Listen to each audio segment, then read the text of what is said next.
প্রতিটি ভোটের পেছনে রয়েছে একটি স্বপ্ন, একটি জনপদের আশা, কিন্তু উন্নয়নের মরীচিকা আর ক্ষমতাবানদের লোভ লালসায় ঢাকা পড়ে যায় স্বপ্ন ও ভবিষ্যৎ।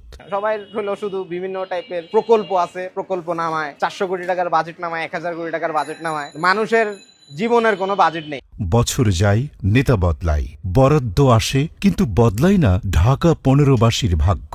এই খাল প্রত্যেক বছর তলায় যায়, বছরে বছরে বাজেট হয়, কাজ তো হয় না। পরিকল্পিত ড্রেনেজ সিস্টেমের অভাব, যেখানে সেখানে ময়লা আবর্জনা ফেলার কারণে একটু বৃষ্টি হলেই পানি জমে যায়।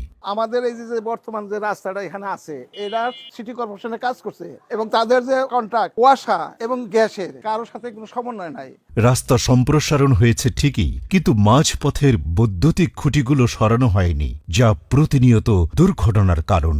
অনেকগুলো ইলেকট্রিক পোল মাঝখানে পড়ে আছে, এগুলো না সরানোর জন্য রাস্তা প্রস্তুত করে লাভ কি? অপরিকল্পিত নগরায়ন, কোড না মেনে ঝুঁকিপূর্ণ বিল্ডিং তৈরির কারণে মিরপুরের বেশিরভাগ এলাকা রয়েছে অগ্নি ও ভূমিকম্প ঝুঁকিতে।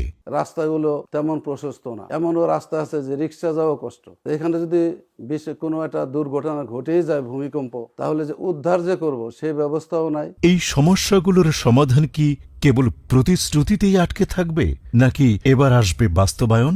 সিদ্ধান্ত আপনার। আপনি কি শুধু একটি পরিবর্তন চাইছেন, নাকি এমন একজন নেতাকে চাইছেন যিনি সুশাসন, ইনসাফ ও মানবিক মর্যাদাকে সামনে রেখে টেকসই উন্নয়নের পথে হাঁটবেন? এগুলো আমরা দেখে যাচ্ছি, আমাদের মাথায় নিচ্ছি, আমরা রেকর্ডে নিচ্ছি। আমরা ইনশাল্লাহ আপনাদেরকেই সাথে নিয়ে সবকিছু স্পষ্ট করা হবে। আপনার টাকা দিয়ে আপনার কাজ করা হচ্ছে, আপনার জানার অধিকার আছে যে আপনার কত টাকা এখানে ব্যয় হচ্ছে এবং এটা স্বচ্ছতার সাথে ব্যয় হচ্ছে কিনা। 12 তারিখ নির্বাচন, 13 তারিখ নতুন বাংলাদেশ।